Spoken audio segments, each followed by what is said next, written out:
They call them skinwalkers. That's a name for them, right? But these witches and warlocks that practice these things, they go and rob graves and they take the infants' bones out and they grind them into powders, and they use that as poisons, like that. So the Jesuits was this like massive assassination team training group that was operating there that started training me. Well, then it was like you needed to learn this spiritual side of assassination and hunting and stalking.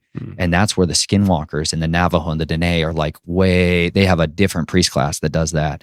And so that's what I got put out there for, because they do stuff like slipping between realms. We call them shadow walkers in the industry. Like these are guys that have this means to go between spaces. And so where you can't hear them, you can't see them, you can't detect them. They're not on thermal, but there's certain types of ways that you can detect them. So it's like you have to get kind of raised up into these arts. And these are like, this is why we call it like, this is to me the realm of Azazel. I'm just convinced that this is all Azazel's kingdom in that realm, on that side of it. And people are just branching off of his tree of knowledge of good and evil side of it, and he's ultimately the one that was teaching men these ways of war in that sense of it. But like, just like with what happened with Nebuchadnezzar, man, they cursed him with lycanthropy. Daniel warns him, hey, don't go down that road. Don't do it. And he did it anyway. He said, the watchers are going to curse you. And that's literally what they did, man. They cursed him and made him a beast. They took him down the lycanthropy road, because that's what they do, man. His hair grew out, his nails grew out. Like he became a different thing that if you and I spotted it on camera, we would say it's a cryptid.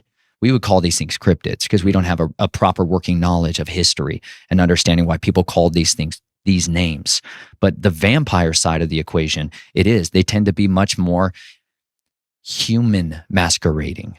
Whereas you get much more feral production when people start to take this other route of becoming a beast. That's kind of the options that they give people in that world. But I believe a lot of the guys that you see out there or who are experiencing these things, they're loose assets for families. Like these are guard dogs on estates. Like that's literally, there was a training program I had to go to when I was 9 years old, and we'd go up to this farm in Michigan that was in the family, my dad's cousin, and they train all of these police, military, law enforcement, and VIP protection dogs. But then they have other cages that are man-sized cages for other stuff, because that gets brought in by the families, and it's like some of these are people that are just beasts, like physically people that are like not like the rest of us, strength-wise, speed-wise, power-wise, intelligence-wise. And then others of them are just unrecognizable as anything related to man.